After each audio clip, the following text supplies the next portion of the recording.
a lot of people are saying how similar his voice is to that of Elvis Presley's, and some people have even said that it's actually Elvis who didn't die at all, and he's actually Bob. Almost everyone who has listened to Bob Joyce for the first time has had the same reaction. They immediately think of Elvis Presley. That striking resemblance has fueled years of online debate, with countless videos, theories, and side-by-side comparisons trying to answer the same question. Rather than relying on what people thought they heard, a voice analysis expert decided to compare the two voices scientifically, and the results surprised even longtime followers of the mystery. The pastor nobody can explain. Right now, as you are hearing these words, a man named Robert Wayne Joyce is living quietly in Benton, Arkansas, leading a tiny congregation called the Household of Faith Church, and refusing to speak to a single journalist on the planet. That silence alone would mean nothing if it were not for the fact that millions of people across the internet are convinced this man is the most famous singer who ever lived, hiding behind a pulpit instead of standing on a stage. And the most unsettling part of this entire story is that legitimate voice science cannot definitively prove those millions of people wrong. Bob Joyce started his church around 2010 with just 7 or 8 people meeting weekly in a small room, including a couple named John and Marty Cook. By 2014, the group had rented a modest space on Salem Road. By 2017, they moved into a slightly larger room in the same building that held about 35 to 40 chairs. Nothing about this timeline screams global conspiracy. Nothing about a small-town preacher building a congregation one family at a time should send chills down anyone's spine. But then, the YouTube videos started circulating, and the world lost its collective mind. Tom Mennel had been an Elvis Presley fan since the age of 6. By the time he sat down and watched a clip of Bob Joyce singing during a church service, Mennel was 61 years old and had spent 55 years studying every vocal nuance the king of rock and roll ever committed to tape. When he spoke to the Express in 2018, Mennel did not hedge his words or offer careful qualifications. He said flatly that Bob Joyce was Elvis, and that he hoped one day the man would stand up and reveal who he really was. Mennel is not a fringe conspiracy theorist living in a basement. He is a lifelong music devotee who has trained his ear on Elvis recordings for more than half a century. And he staked his credibility on a claim that most rational people would dismiss as absurd. Joyce responded to the growing storm with a calm that either reflects the patience of a humble pastor or the discipline of a man who has been guarding a secret for nearly 50 years. He told reporters that most of the people coming to his services already knew he was not Elvis, but that it did not matter to them because they were grateful for what God was doing in their lives. His official website carries a blunt warning that fake accounts have impersonated him across multiple social media platforms, that he does not send private messages through any online account, and that the only verified Facebook page is facebook.com/bob.joyce.75. He has no Instagram or TikTok. He has no interest in being found by anyone except the people who walk through his church doors on Sunday morning. And yet, the theory will not die, because every time someone uploads a new clip of Bob Joyce singing gospel music, the comments section fills with thousands of people who swear on everything they hold sacred that they are listening to a dead man breathe. The resemblance in the voice, the phrasing, the vibrato, the physical gestures, all of it defies the kind of easy dismissal that most celebrity conspiracy theories deserve. Something about this particular comparison triggers a reaction in people that goes beyond nostalgia or wishful thinking. Something about this voice activates a part of the brain that recognizes patterns too specific to be coincidence. And that is what makes this story so much more disturbing than any tabloid Elvis sighting from the 1980s. The most recent development has only intensified the mystery.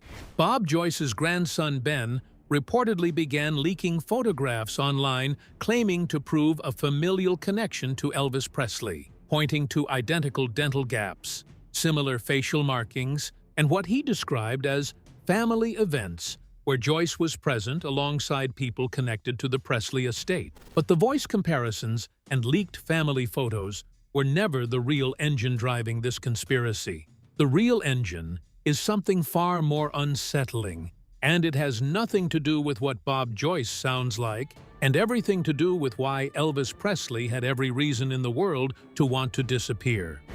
The financial prison that made death the only exit. Most people think of Elvis Presley as the king of rock and roll, the man who had everything, the ultimate symbol of American fame and fortune. Almost none of those people know that by 1977, Elvis Presley was trapped inside the most sophisticated financial cage ever built around a single human being, and the man holding the key was not even American. Colonel Tom Parker was born Andreas Cornelis van Cuyk on June 26, 1909, in Breda, Netherlands. He entered the United States illegally as a teenager, never became a naturalized citizen, and spent his entire career operating under a fabricated American identity. Parker's illegal immigration status was the reason Elvis Presley, the biggest entertainer on the planet, never performed a single concert outside of North America. Parker could not obtain a passport without exposing his real identity, so he made sure Elvis never needed one. An entire dimension of Elvis's career, the international touring that would have generated tens of millions of dollars, was sacrificed to protect his manager's secret. Parker's management contract, signed on March 26, 1956, started at 25% of Elvis's earnings, already well above the industry standard of 10 to 15%. By 1967, after a renegotiation, Parker was taking 50% of every dollar Elvis earned. According to verified records cited by Britannica, half of every dollar Elvis generated went to Parker before Elvis paid taxes or covered expenses. In 1973, Parker sold Elvis's entire back catalog to RCA Records for $5.4 million and took half the buyout. Every hit from the 50s and 60s now belonged to the record label, meaning Elvis would never again receive royalties from songs like Heartbreak Hotel, Jailhouse Rock, and Hound Dog. Critics have argued the deal helped Parker deal with gambling debts at the Las Vegas Hilton that reportedly reached $30 million. The Las Vegas residency itself was never an artistic choice. Elvis was locked into performance agreements with penalty clauses so severe that cancellation would have been financially devastating. Parker controlled the business relationships, leaving Elvis with almost no practical way to escape the arrangement. After Elvis died, the Presley estate sued Parker in 1981, alleging fraud and mismanagement. The complaint challenged the 50% commission, the catalog sale, and merchandising deals through Boxcar Enterprises. The case settled out of court in 1983. When Parker died in 1997, despite earning an estimated $100 million or more, his estate was worth barely $1 million. You do not need to believe in conspiracy theories to understand what this financial picture means. A man who could not escape his contracts, could not fire his manager, could not tour freely, and could not stop working without destroying his family financially, had exactly one legal exit available to him. And on August 16, 1977, that exit was taken. Whether Elvis walked through it alive or was carried through it dead is the question that has haunted the world for nearly 5 decades, and the answer may finally arrive in August 2027. The day everything went wrong. At Graceland. The morning of August 16, 1977, began with Ginger Alden, Elvis's 21-year-old fiancée, finding him face down on the bathroom floor of Graceland with his pajama bottoms around his ankles. She raised the alarm immediately, and Vernon Presley, along with Elvis's close friend Joe Esposito, rushed to the scene. Lisa Marie Presley, just 9 years old, was in the house when her father was discovered. Elvis was transported to Baptist Memorial Hospital in Memphis, roughly 15 miles from Graceland, where doctors attempted resuscitation and failed. 3 physicians conducted the initial autopsy, and in a press conference the following day, Lead examiner Jerry Francisco told reporters that Elvis appeared to have died from a heart attack, though the cause of the cardiac event could not be determined. Toxicology reports eventually revealed 14 different substances in his system, including opioids, sedatives, and stimulants. What happened next is where the official story begins to fracture in ways that even skeptics find difficult to dismiss. Vernon Presley, desperate for answers about how his son had actually died, authorized a second private autopsy. He then sealed the results, and those documents have remained hidden from the public ever since. The widely reported claim is that the autopsy was sealed for 50 years, targeting a release date of August 16, 2027. However, legal analysis has revealed that there was never a formal government order sealing the report. The full autopsy became private property of the Presley family because it was privately commissioned, and Tennessee law treated it as personal medical records. When ABC's 2020 program petitioned the Tennessee Supreme Court in 1982 for access, their request was denied. The funeral on August 18th generated anomalies that have never been satisfactorily explained. Over 30,000 fans were admitted to the Graceland foyer to view the open casket. Pallbearers visibly struggled with the copper casket, which weighed approximately 900 pounds. Elvis had gained significant weight in his final years, but 900 pounds exceeded any reasonable expectation for a casket and body combined. Conspiracy theorists immediately speculated that the excess weight came from a cooling system installed inside the casket to prevent a wax replica from melting in the August Memphis heat. Reports from attendees described the area around the coffin feeling unusually cold, as if an air conditioning unit were running nearby. The National Enquirer published its infamous casket photograph on September 6, 1977.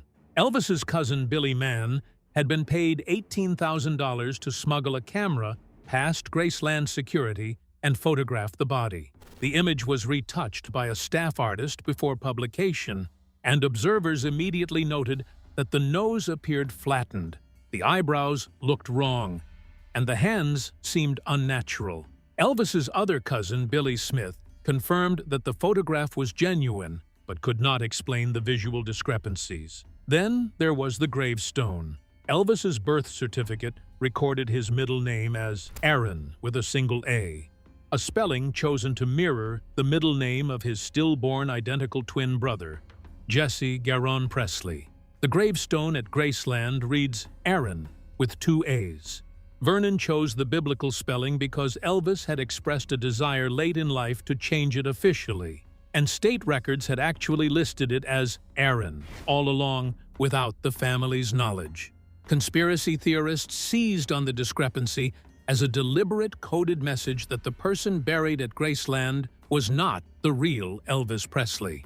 Elvis's personal physician, Dr. George Nicopolos, who had treated him for the final 12 years of his life, later revealed medical details that painted a devastating portrait of a body in catastrophic decline. Elvis suffered from a severe form of megacolon, a condition where the large intestine becomes dangerously enlarged. His colon measured 5 to 6 inches in diameter, compared to the normal 2 to 3 inches, and extended 8 to 9 feet in length instead of the standard 4 to 5 feet. The autopsy discovered 4 months of compacted fecal matter in his bowel.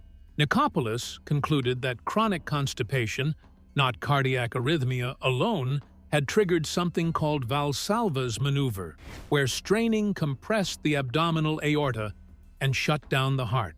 And yet, the conspiracy persists because the sealed autopsy, the 900-pound casket, the retouched photograph, and the misspelled name create just enough shadow for doubt to survive.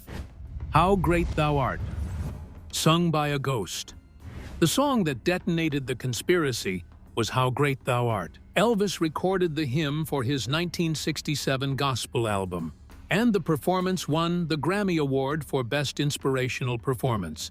It became one of his signature songs, showcasing the extraordinary 3-octave vocal range that led opera soprano Hiri Te Kanawa to tell Michael Parkinson that the young Elvis possessed the greatest voice she had ever heard. Tenor Placido Domingo later said, "Elvis had the one voice he wished he could have owned," while music professor Gregory Sando described him as simultaneously a bass, baritone, and tenor, a combination rarely found in music. That caliber of voice does not produce duplicates. The physical structures that created Elvis's sound, from his vocal folds to his resonance chambers, were as unique as a fingerprint.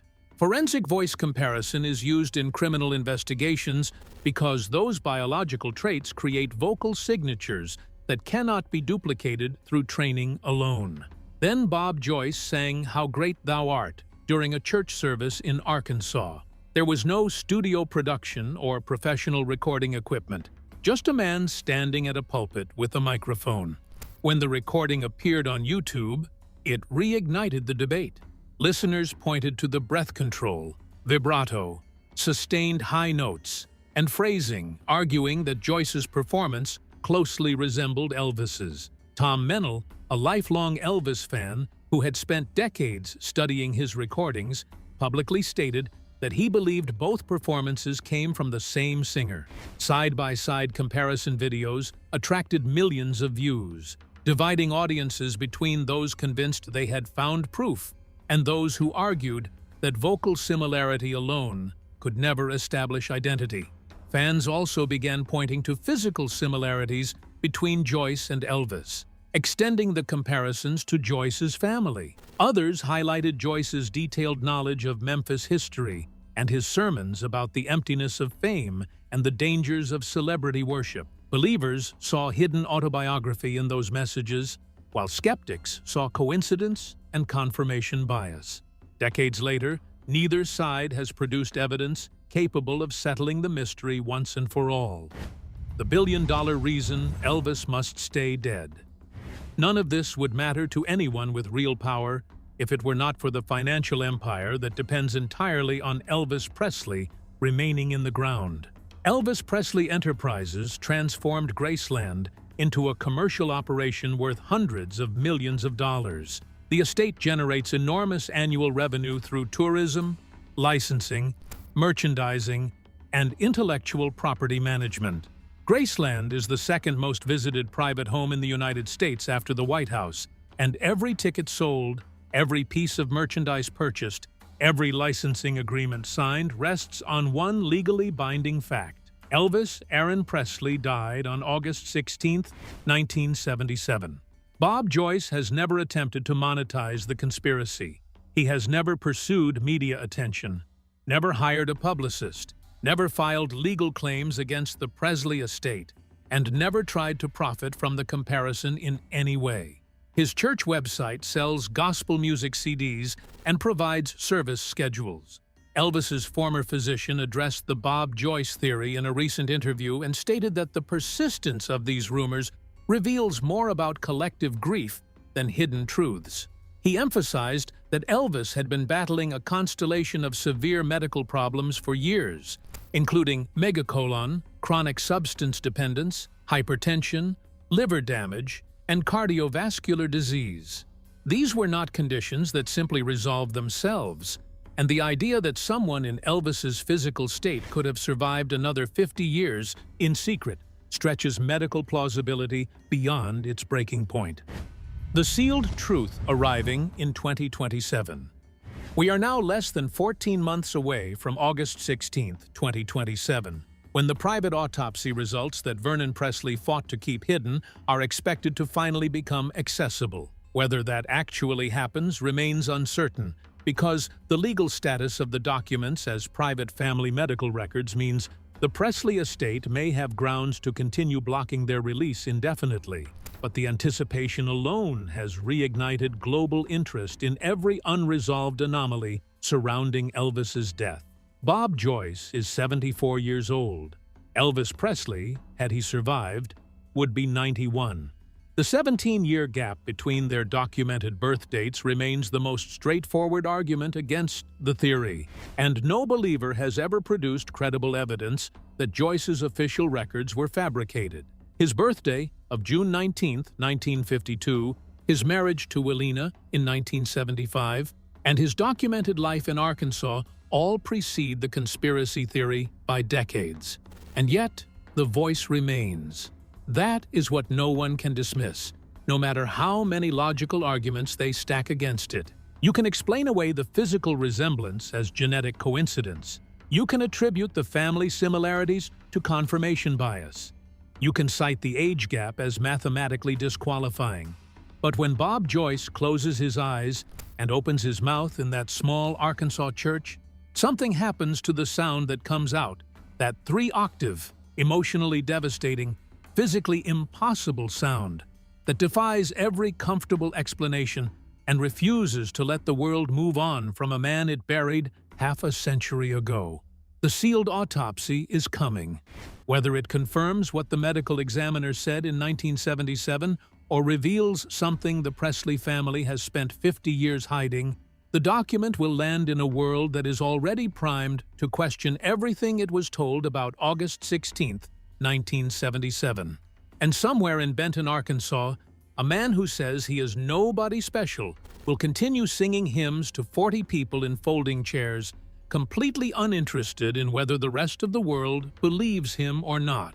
Drop your thoughts in the comments on whether you believe Bob Joyce is truly who he claims to be, or whether the king of rock and roll pulled off the greatest disappearing act in human history.